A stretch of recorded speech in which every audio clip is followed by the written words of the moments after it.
Hello everyone, this is Pallavi Pujar. I am the chemical science expert of Rasayanika.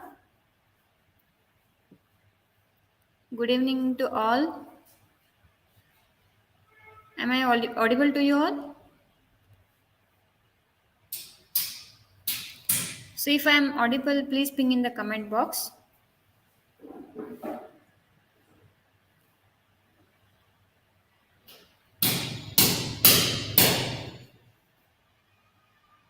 Okay, let me wait for a minute. Maybe student will be joining.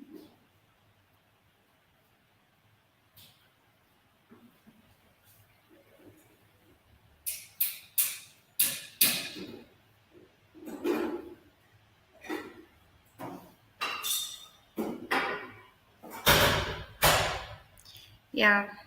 Good evening, Pratibha.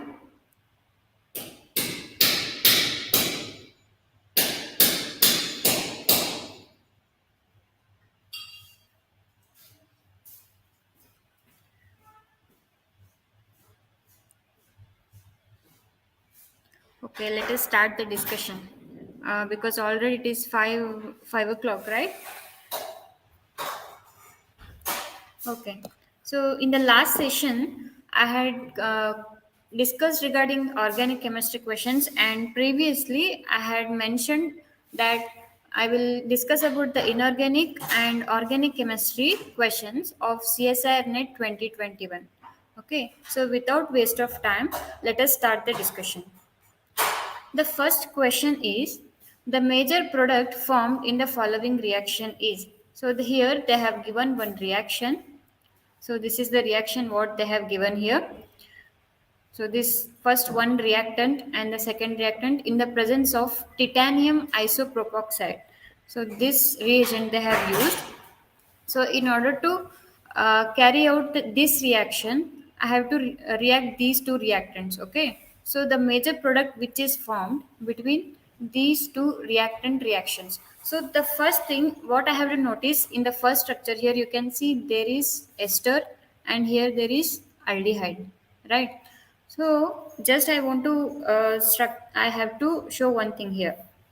So here you can see the electrons are present over oxygen. So these electrons can be donated here. So you can see the resonance between this carbonyl oxygen and this oxygen.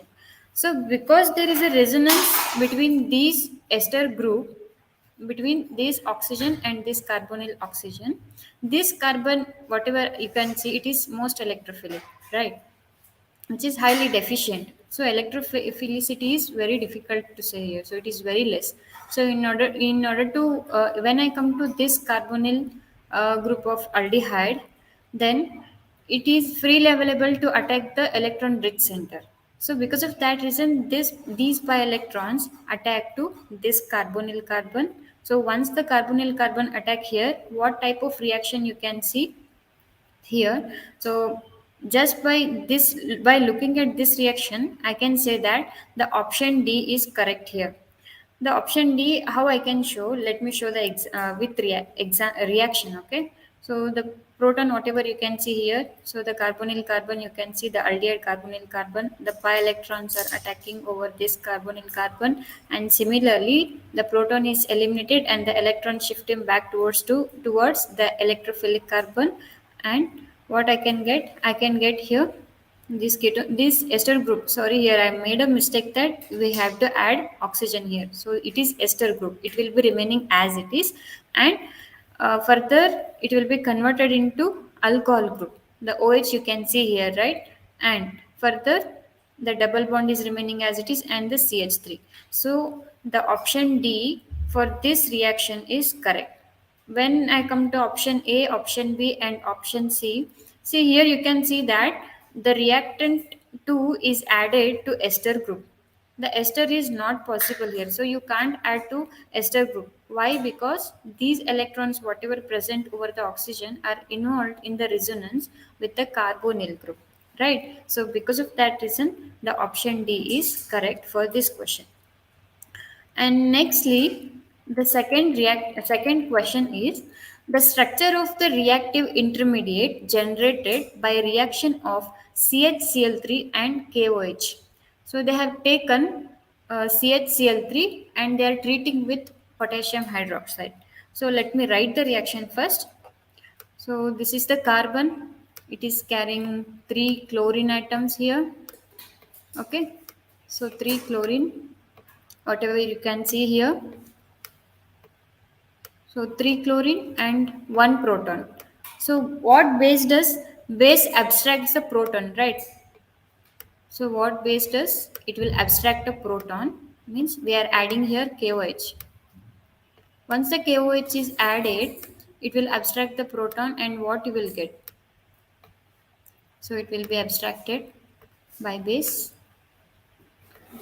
and CCl3 is remaining as it is.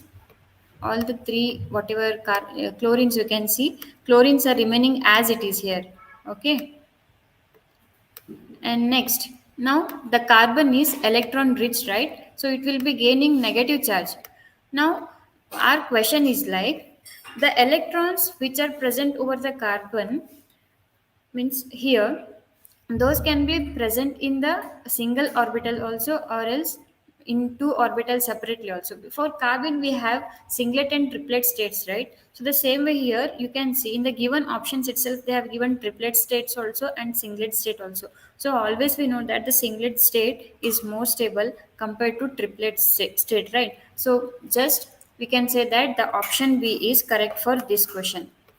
Here you can see the chlorine whatever it is present here. If I remove one more chlorine from here, the two chlorines whatever you can see their interaction with respect to the completely vacant p orbitals are present here. So when the orbitals are completely free, the electron interaction will be very easy. So because of that reason the singlet state will be considered and triplet state is not considered, which is less stable. So according to this I can say the option B is correct. And next, we'll move on to third question. The third question here, they are asking regarding the organic and the non-polar and polar organic solvent. Okay, the reaction that will show a large increase in rate when the reaction medium is changed from a non-polar to polar organic solvent. Okay, what is happening is they are carrying out one reaction in a reaction where they are changing the media, the solvent they are changing from non-polar to polar organic solvent. So what will be the rate of the reaction they are asking? So the reaction rate will obviously more in polar organic solvent, right? So what exactly the reaction, which reaction exactly indicates the given question? So when I see the first option, you can see it is polar and it is completely non-polar. As already I have said that polar will be more stable, right? So if the polar is more stable, whatever you can see here, it is going from polar to non-polar media, right? Then obviously this is not possible, so this option is excluded.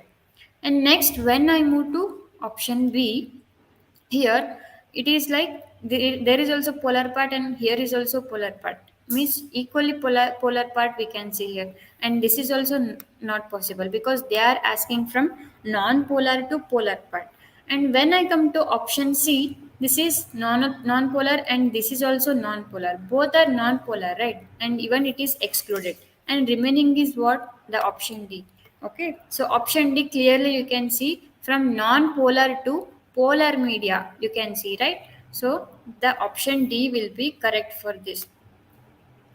Okay, so while looking at the questions, we have to think very calmly that what exactly the reaction means, exactly the polar and non-polar part. And firstly, we must know that we must know regarding the polar and non-polar part how to distinguish. That is very easy to distinguish, right? Polar and non-polar part. Okay, so just by taking this I can say that the option D is correct because the reaction here whatever they are carrying out, this is from non-polar to polar part we can see. Okay, so the option D is correct for the third question. And nextly, when I move to fourth question, the fourth question here, the major product formed in the following reaction is, they have given one reactant and they are treating with the benzaldehyde in acidic media, and what exactly the product I will get.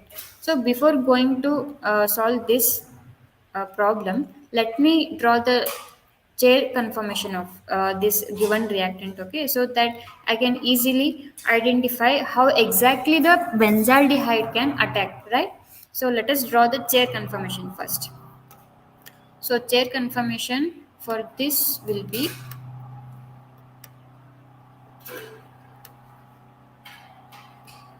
so this is a chair conformation. Okay, so here you can see that one OH is above the plane. Okay, let us draw that this is above the plane, one OH. And nextly, CH2OH is also above the plane, right? So CH2OH, here I can say, while drawing I am making some mistakes, but I am showing that this is above the plane indication. Okay, this is above the plane. And one more OH, whatever you can see, that is below the plane. So I can represent it like this. That is like this. So if it is like this, now our question is how exactly the benzaldehyde approaches in order to form the decalin system. Whatever you can see, all the options, whatever you can see the decalin system where we can see the ring formation, right? With respect to the hydroxyl groups. So here I can choose some other ink so I can clearly notify that. So if I choose this CH2OH and OH, so this is what this. And if I choose one more thing, that is trans system, and if I choose one more, if I choose here, so this CH2OH with this one, this is what? Cis form. So directly we can say that the trans form will be more stable in order to form the ring compared to the cis form, right? So if I form the trans form, means the benzaldehyde, whatever you can say here, the benzaldehyde, the carbonyl carbon will attack here. And how it can form the ring? So it will form like this. So there will be like this carbon and this oxygen. So the pH, whatever the benzene ring, wherever it is present, it must be below the plane, not above the plane. Okay, so just by looking at this structure, the chair conformation, I can say that the option C is correct. Whereas in option A, it is completely wrong. Okay, and even in the option B, it is wrong. As I have said, the trans should be considered first than cis because trans is more stable compared to cis form. Okay, so the option C for this question is correct.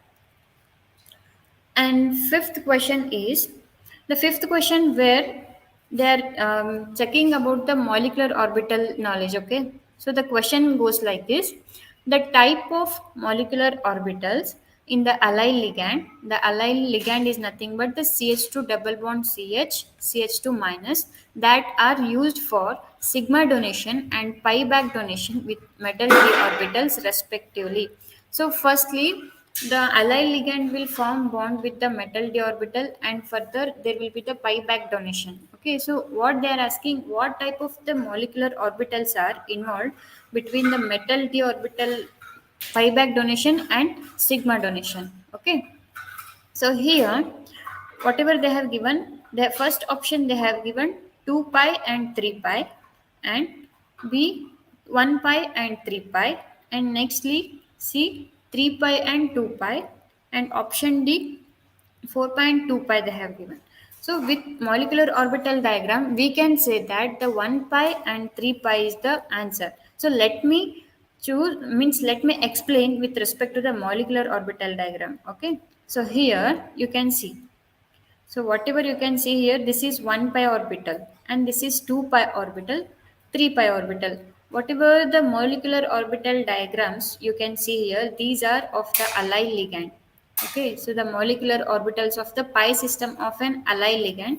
So these all are allyl ligand molecular orbitals, and whereas these are, whatever you can see here, these are metal d orbitals, molecular orbitals of the metal d orbitals. So first what they have said, they are talking regarding the sigma donation and then pi back donation.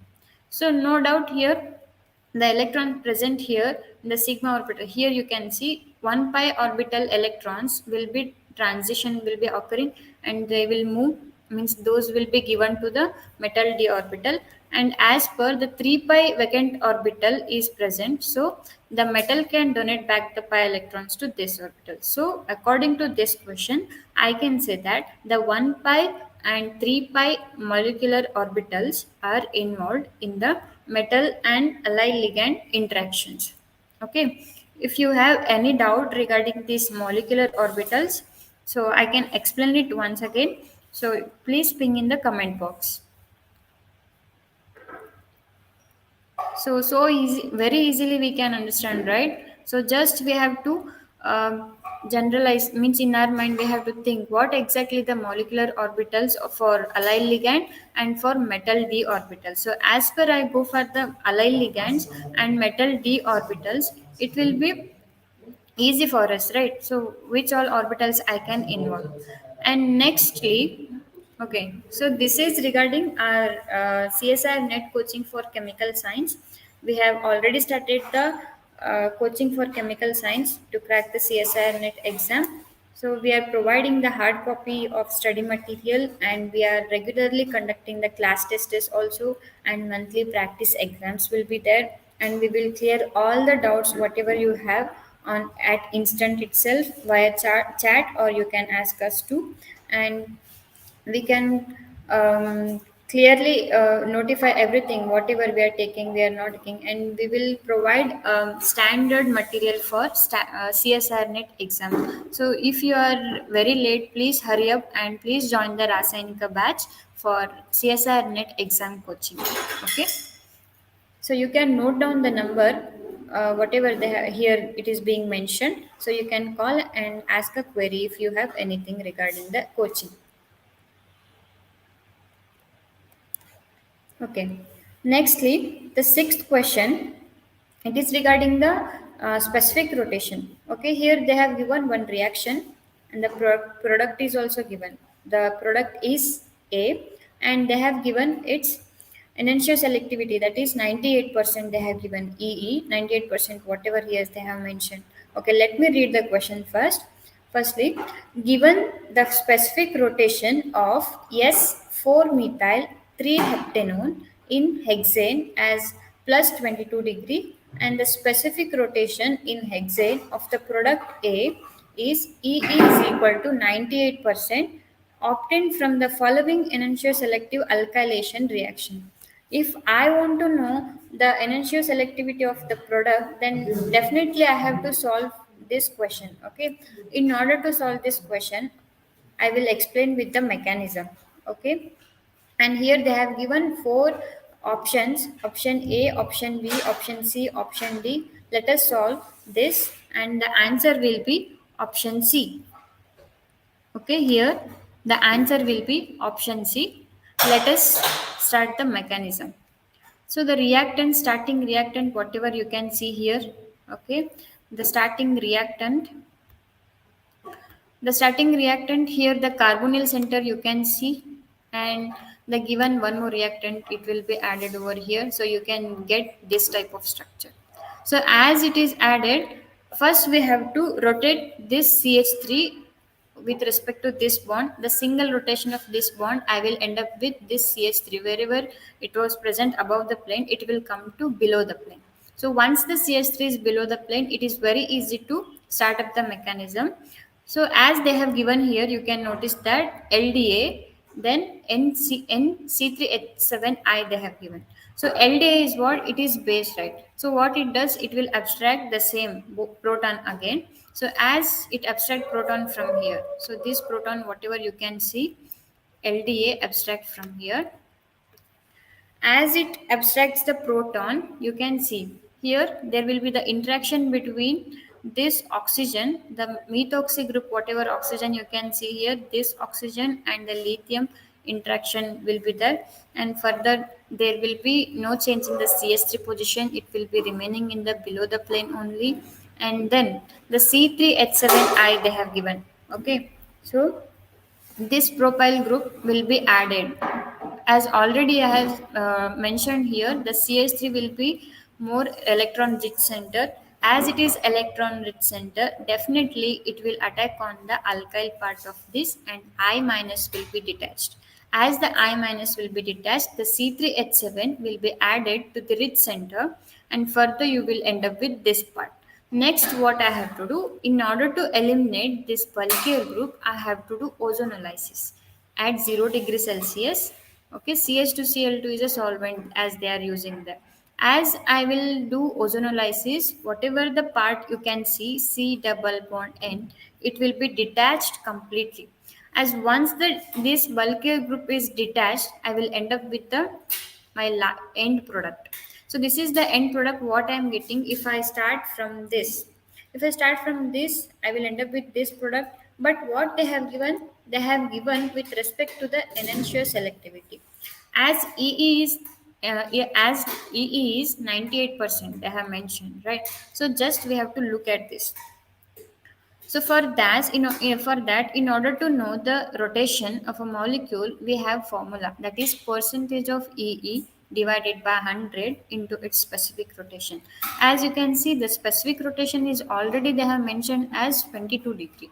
So we can apply in the formula. As we mentioned, here we can apply in the formula, so I will end up with the answer as 21.56. If I solve this, I will get 21.56. Now the question is whether it is positive or negative. As they have mentioned, it is S4 methyl 3 heptanone in hexane as plus 22 degree. But if I end up with this product, then definitely I have to rotate the molecule. If I rotate the molecule, the configuration changes, then definitely it will be the negative. Okay, so because of that reason, the in the given all options, I can say that the option C is correct. Okay, so very easy question. Only the thing just you have to check for the reaction where it is exactly happening, and the specific rotation whatever they have given, you have to add up in the formula given, and you will end up with the answer. Okay, this is the answer. And next, seventh question. The seventh question is the correct sequence of mechanistic steps involved in the formation of product in the following reaction. The reaction here they have already mentioned. From this reactant to the product is formed where in the presence of tin chloride. What they are asking is what all the steps are involved in order to end up with this product. So in the first option, as they have given prin cyclization and formation of oxonium ion pinnacle rearrangement, and the option B as pinnacle rearrangement and prin cyclization and formation of oxonium ion, and in the option C they have given the formation of oxonium ion, prin cyclization, and pinnacle rearrangement. And the option D is pinnacle rearrangement and the formation of oxonium ion and prin cyclization. So, in order to know this, first I will tell the answer itself because I am going to I am going to explain with respect to its mechanism. So, option for this will be C. Okay, so C will be the answer. Let me explain this. So as they have given, this is the reactant. You can see the reactant already I have written here. In the presence of chloride, if I treat, the hydrogen will be added to this oxygen. As this is added to this oxygen, and definitely its valency will be disturbed, which will be carrying positive charge. If it is positive charge, then definitely in order to satisfy its valency, the electron will be moving towards it, because already the oxygen whatever you can see, it is carrying the electron pairs here. So these electron pairs will be shifting towards this carbon, and definitely this bond will break and it will be satisfied. And once I end up with this, I will be getting this structure. So what happened, as the electrons are being loosened, the double bond is formed here, so the oxonium ion whatever you can see is formed. So according to the options, firstly the oxonium ion must form. So oxonium ion is formed. Then what we have to do? This oxygen is not satisfied its valency. So in order to satisfy its valency, what we have to do? Again, we have to shift bond from here. The alkene bond, whatever you can see here, from this to, once the electrons are shifting from this carbon to this carbon, then definitely it will be electron deficient, this carbon. So because of that reason, as the pi electrons are moving towards this electrophilic carbon, and it is forming the ring. So once the ring is formed, then what happens? The pinnacle rearrangement is going to take place. The pinnacle rearrangement, when it occurs exactly in the normal pinnacle rearrangement, there will be the formation of ketones or aldehydes. Okay, so there will be the intermediate formation also, that is carbenium ion will be formed. So here the deficient center, whatever you can see, so in order to satisfy its carbon valency, the bond between these two carbons will be broken down and it will be forming the 5 membered ring. So what I can see, I will end up with this product. So the 5 membered ring and CH2OBN, whatever the substituent you can see here, it is already present here, and adjacent to this the methyl group is present. Okay, this is also present here, and CH3, then COCH3. So pinacol is nothing but pinacol ol to pinacol on, that is ketone formation. So already the rearrangement is also satisfied. So according to the options, the formation of oxonium ion is also done, and the Prin cyclization is done here. Okay, so whatever the cyclization, what you can see here, that is nothing but the Prin cyclization. And nextly, at last, what happened, the pinnacle rearrangement is occurred in order to end up with this product. So the option C is correct for this question. And nextly, the eighth question. The eighth question is like, the major product formed in the following reaction is, the reactant they have already given, and the hydroboration agent they have given, that is 9 bbn, which is the bulkier group, and phenyl bromide is given, palladium is given, and the K3PO4. So here just we can say that 9 bbn, as I have said, it is bulkier group, then definitely it will choose the least one. Like here, compared to this double bond, this is bit critical to attack, right?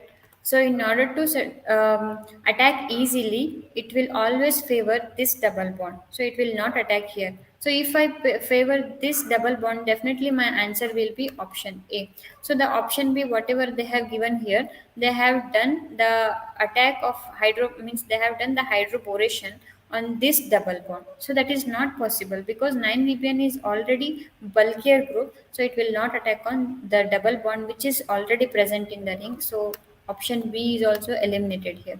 So when I consider this option C, they have done the hydroboration, but the pH is not attacked correctly here. So here it is also not correct. Option C is also eliminated. And even in case of option D also, they have done the hydroboration for this double bond. So even that is not correct. So because of that reason, the option D is also eliminated. So what I end up with the option A. So option A is the correct for this question.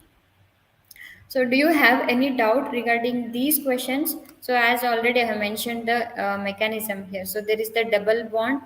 The 9 bbn will be attacking. So, the boron is directly attached to this carbon.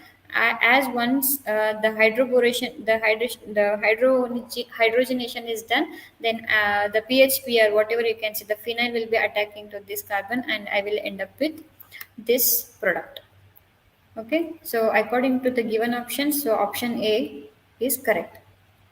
If you have any questions regarding regarding this question or mechanism, so you can ask me and I will answer those. And ninth question is, the major product formed in the following reaction is. So it is easiest one. What they have done here is, the Gilman reagent they have given, methyl twice copper lithium. This is Gilman reagent. Okay, so just try to remember this.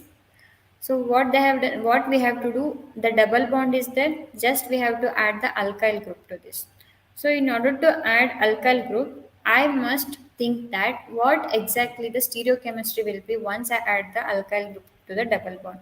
As already the methyl group present in the ring is below the plane.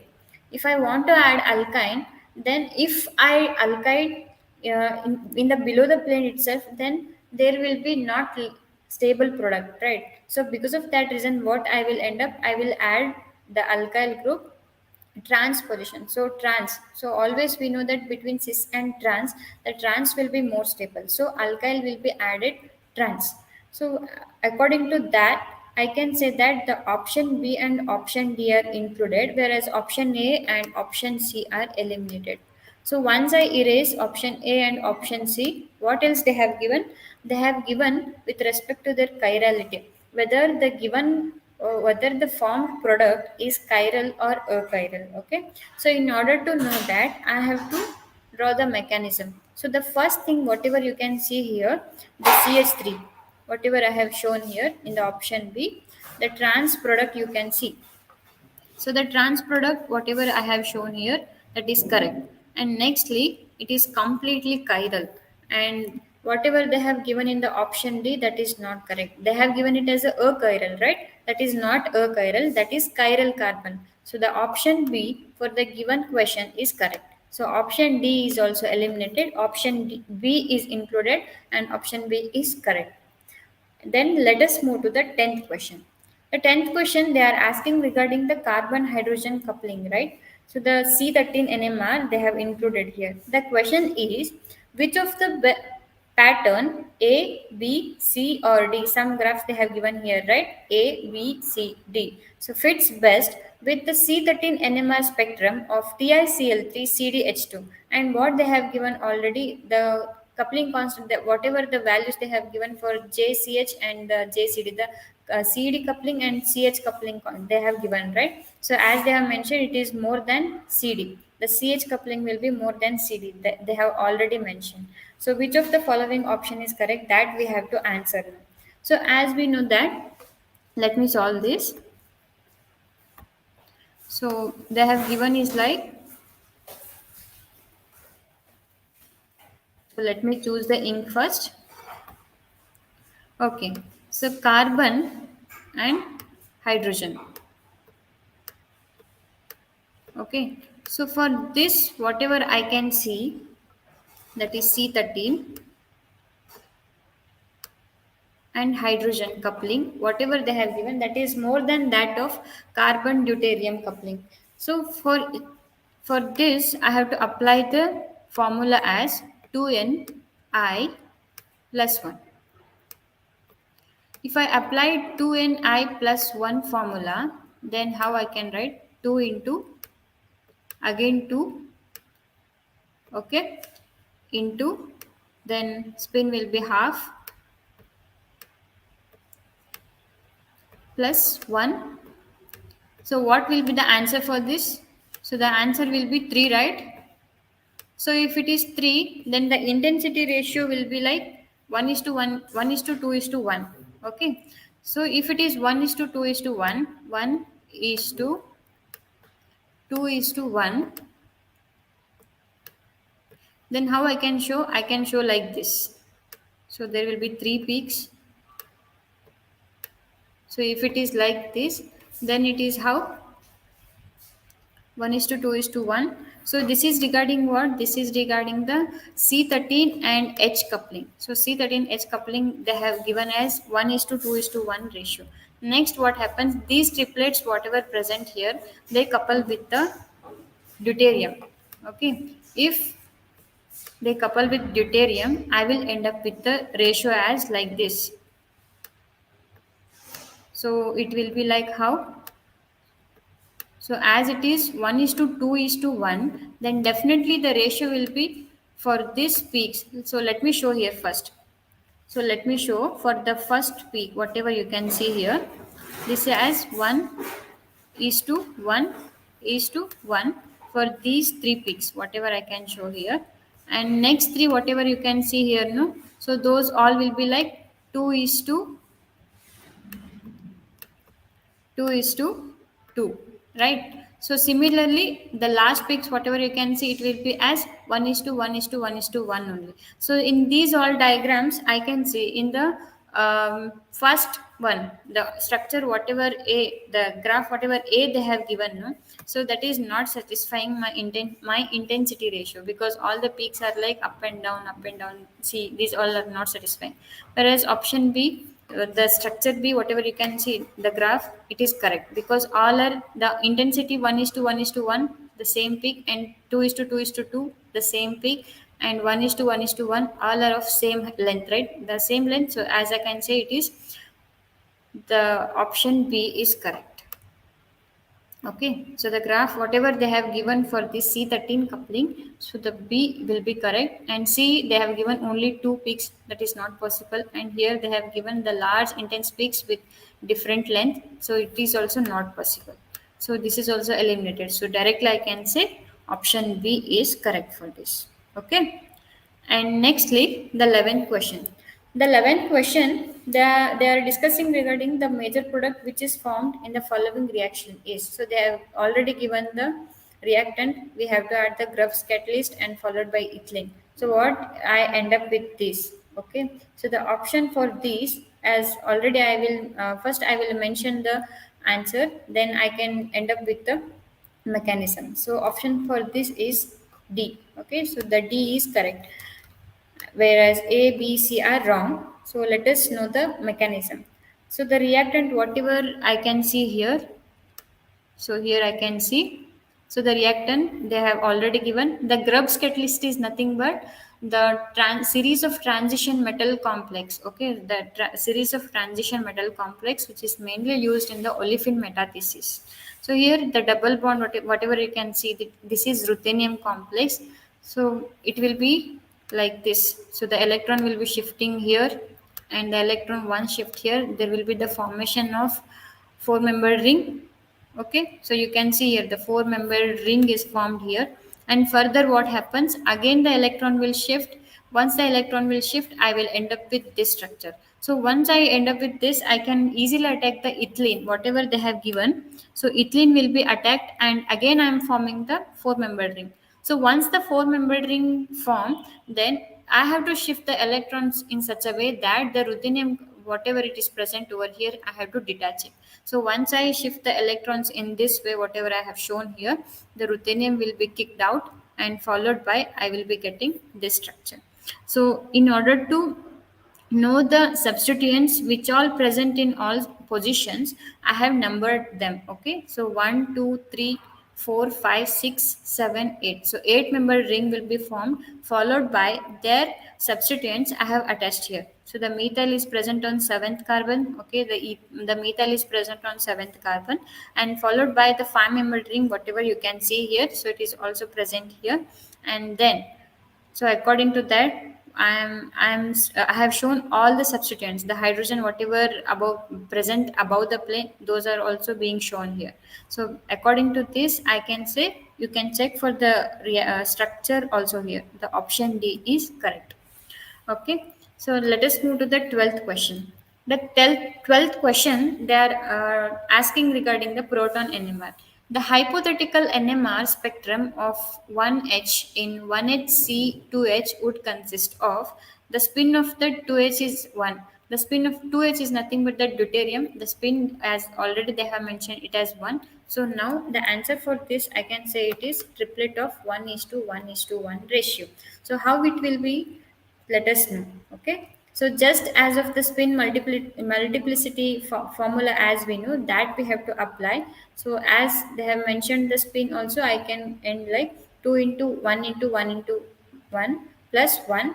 If I end up like this, I will end up with the 3 as an answer. The ratio, intensity ratio, whatever you can say, it will be 1:1:1. So in the given all in the all options, what they have given, option A, they have given only singlet, and B, doublet of 1:1 ratio. No, not possible. And D, they have given triplet of 1:2:1 ratio. Even that is not possible because the spin already they have mentioned it as the deuterium as 1. And so I can say that 1:1:1 ratio will be given with triplet. Okay, so the option C is correct for this. And 13th question is the total number of lone pairs of electrons on all the atoms in cyanogen azide and thiocyanogen respectively are. Before solving this question, I must know what is cyanogen azide and thiocyanogen. Okay, if I know the structure of cyanogen azide and thiocyanogen, then only I can say that how many electrons, the lone pairs of electrons are present respectively, right? So let us know. So according to this, the option A is correct. Okay, so totally it is 4 and 6. Okay, so let me mark it, so I will explain it. So this is the structure of cyanogen azide, whatever you can see here. This is cyanogen azide and this is thiocyanogen. If it is thiocyanogen, then let us mark the lone pair of electron. See here, you can see that the nitrogen is carrying two electrons here, and the nitrogen again two, again here two, and including this negative charge, I can say four. So already I have mentioned the negative charge is also included as one pair and three pair. So totally four pairs of electrons. And further in thiocyanogen, as sulfur is carrying again two pairs here. So overall it will be four pair here only. Then nitrogen will be carrying one pair here and one more pair. So overall how many? Six lone pairs of electrons are present in thiocyanogen. So according to the given question, so what you can see, so the according to the given question, the option A is correct. Okay. So next we'll move to the next question. 14th is, of the following statements regarding dissociative substitution in an octahedral transition metal complex. So they are speaking with respect to the transition metal complex which is octahedral. So octahedral transition metal complex, and they are mainly asking regarding the dissociative substitution. Okay, so they have given some statements. We have to check whether those are correct or no. Okay, so first statement is, high steric hindrance between ligands in the metal complex favors fast dissociation of ligand. So obviously, if we consider any one of the metal, okay, so one metal, and if I choose octahedral complex like this, if it is octahedral complex, and obviously one will be leaving group and one will be the ligand which is already present here. Okay, so they are telling that the high steric hindrance between the ligands in the metal complex favors fast dissociation of ligand.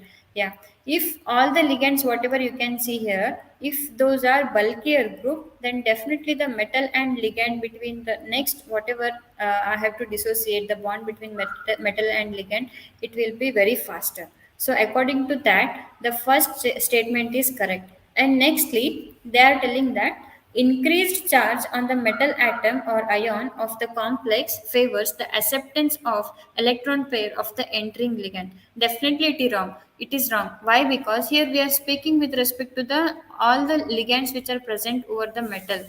Okay, the metal complex, whatever the ligands you can see, we are speaking with respect to the whatever the ligands are present already in the metal complex. They are speaking with respect to the entering ligand. If the entering ligand is mainly focusing, or if it is dominating with respect to the metal center, if I increase the charge of the metal center, then already it is deficient, it is not ready to lose the already present ligand, so the entering ligand will not attack easily. So it is not correct, so it is incorrect. And option, the statement C is like a pentacoordinate intermediate is observed. Yeah, obviously when we consider any metal complex during the dissociative substitution, as we can say that, we can see the pentacoordinated intermediate. So statement C is also correct. So when I go with the statement D, the nature of the entering ligand significantly influences the reaction. As already in the second statement, I have mentioned that even though if I increase the metal charge, then it will be already deficient and it will be sticking to the already present ligand. The entering ligand, it will not influences the metal center. Okay, so based on this, I can say that the statement A and C are correct. So where I can see the option B is correct for this. Okay, so option B is correct. And next question is, the consider the following statements in the context of organometallic complex. So here they have given one organometallic complex, the organometallic complex where they have given three statements again.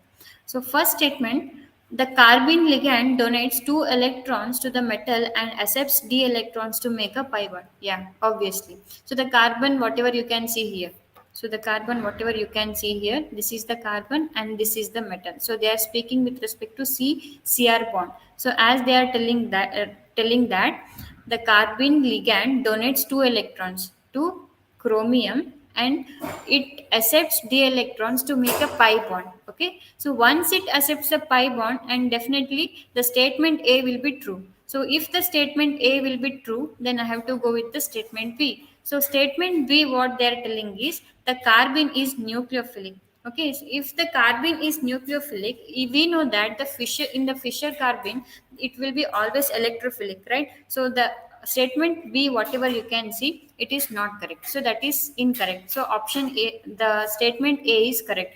And next I go to the statement C. It is like the rotation around the chromium double bond C, OMe and Me, the double bond has low barrier. So they are speaking with respect to this chromium, carbon and methoxy group. So as they are telling that the low barrier with respect to the chromium double bond C and OMe. So as already they have mentioned it as the 10 kilocalorie per mole. So as we know that the rotation of a bond will be only possible when we convert the double bond into single bond. Once we convert the double bond into single bond, then it is very easy to rotate the bond, right? So according to that, we can say that the statement C is also correct. So once the statement C is correct, I can say that the statement A and statement C is correct. So according to that, I can say option C is correct, right? So let us see. So answer C. Okay. Then next question, the identify the thermodynamically stable structure of the given ion compound. The ion complex they have given here. Okay, the four complexes you can see here. Option A, option B, option C, option D. You can see where only the changes is like the bond between two ion and the NO. Whatever you can see, it may be bent or it may be linear. Okay, so just I have to check. So before starting that, we can easily identify by their 18 electron rule. Okay, if any complex is satisfying with the, if it is correct with respect to their electron contribution with respect to 18 electron rule, then I can say that the structure whatever they have given it is correct. Okay, let us start with the option B is correct here. Okay, so the option B here, what happens is whatever Fe you can see in the complex, how many electrons it will contribute? It will contribute 8. Okay, once it contributes 8 electron, and the Cp, whatever you can see, the Cp will contribute how many? 5. So it will be contributing 5 electrons, and further NO, whatever you can see, it is linear, right? It is linear. So if it is linear, let me write it as NO. If it is linear, then definitely it will give how many? 3 electrons. If it is giving 3 electrons, then what is left? The CO is left, right? The CO will give or it will contribute how many electrons? It will contribute 2 electrons. So overall, you can say that it will be satisfying to 18, right? So if you sum up these all numbers, you can end up with the 18. So I can say that the option B structure is satisfying the 18 electron rule, and it is thermodynamically stable structure. Okay, so the option B is correct. If I take the bent one, if I take the bent one, then definitely it will contribute only one. Then it will not satisfy the 18 electron rule itself.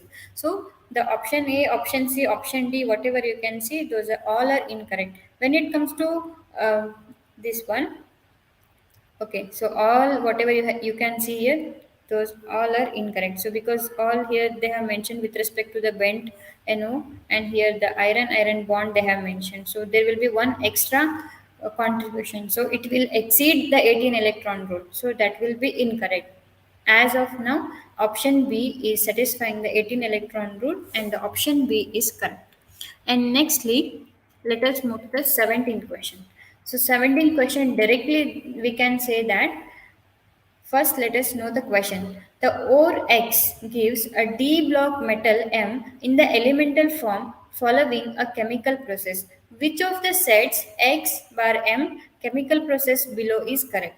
So, according to this, I can say that the rutile or titanium oxide, whenever treated with the chlorine, it will give me the TiCl4. So, it is giving me in elemental form. So, this is the direct question, and the direct answer I can say the option B is correct for this. Okay, so followed by its reduction of TiCl4 with sodium or magnesium, I will be getting titanium as in elemental form. Okay, so the option B is correct for 17th question. And nextly, 18th question is which of the following statements for rubredoxin is correct? Okay, so they have given four statements here. I have to check whether those are correct or no. First statement is Fe2 plus center has a tetrahedral geometry. So as we know that rubredoxin, if I try to draw, it will be like this. The Fe will be at the center. If it is at the center, then definitely cysteine will be around it because it is protein, right? So there will be cysteine. While drawing, I will make some mistake. Please do corrections. So cysteine will be present all four side. So if I surround with the cysteine, so I can say that it has tetrahedral geometry. So definitely it has tetrahedral geometry, Fe plus 2 center. This will be Fe 2 plus center they are speaking with. Okay. Then the reduced form of iron is diamagnetic they are telling. If I draw the energy level diagram for this Fe which is in plus 2 state, so it will be like, okay, there will be EG level and E and T2. So whatever you can see here. So how I can see this is E and this is. So it will be like how I can add 1, 2, 3, 4, then 5, 6. How many? 6 electrons. So as they're telling it is diamagnetic, no, it is paramagnetic. So the statement B is wrong. And when I go to statement C, they are telling it as Fe2 plus center undergoes John Taylor distortion. So as I have shown here, the diagram whatever I can see, you can see here. So it is undergoing JT also. And next they are telling it is a 2Fe 2S cluster. No, it is not. Already you can see only one Fe you can see, right? So statement D is also incorrect. So according to this, what I can say, the statement A and statement C is correct. So option D is correct. So option D is correct as A and C statements are only true. Okay, so the next question, 19th question is the set of structures showing the correct hapticity of azulene on the basis of 18 electron rule is. So with respect to these all, whatever the options they have given, we have to solve the 18 electron rule. So once I start with the 18 electron rule, the correct option for this will be A. Okay, so the correct option for this will be A. So let us solve with respect to the 18 electron rule. Okay, here already I have shown. This is the first, whatever you can see. This is the first one, whatever. So the Fe, whatever it is present, two Fe are present. So I have given it as 8 into 2 because two Fe contributing 8 electron and 2 because the CO, whatever you can see, it is contributing here too. And further, the pent in the CP, whatever you can see, those are 2. So it will be contributing 2 into 5, then plus 5 plus 3. The 5 is because of this pentyl ring and 3 because of the CO group. So overall, if I add up, 36 electrons will be getting. So 36 is nothing but the two structures we have to identify it. So between two, I can say that it is overall giving me 36 electrons. So option A for this structure is correct. And nextly, the last question is which of the reaction doesn't occur. Okay, here they are asking, means they are asking question regarding three reactions they have given. So among these three reactions, the one of the reaction is wrong they are telling. Okay, so just we have to check whether which reaction is wrong. So the first reaction, NPCl2 thrice plus 6 NaF in the presence of methyl cyanide, once we do reflux it is giving me fluorine compound. So whatever you can see the fluorine as the product here you can see. And next, this is possible actually. Okay, so fluorine is possible when they are preparing it as a derivative. Okay, so here you can see, and directly they are not preparing fluorine. So with NaF they are treating this chlorine compound with NaF. So I can say that it is forming me NPF2 thrice with 6 NaCl. And when I take this NPCl5 and ammonium chloride C6H5Cl and again reflux, then I will get the chlorine. So this is also possible because we can easily prepare the chlorine compounds. And next, when I end up with this last reaction, so here they are showing that the NPF5, n moles of PF5 and n moles of NH4F they have taken, and they are treating in the presence of C6H5Cl and they are doing reflux. So I am getting fluorine. So directly they are preparing the fluorine product, so that is not possible. So as we know that the fluorine product will be not formed directly. So because of that reason, I can say that the reaction 3 is not possible. Okay, so option for this what I can say is D3 only. So as they have mentioned which reaction doesn't occur, they have asked. So while reading also we have to read carefully. They are asking which does not occur, not which occurs. So here which reaction does not occur, that is with respect to the fluorine, right? So because of that reason, I can say that the option D is correct because the three only will it will not occur with whether remaining two, the one and two can be occur. Okay, so with this I can say option D is correct.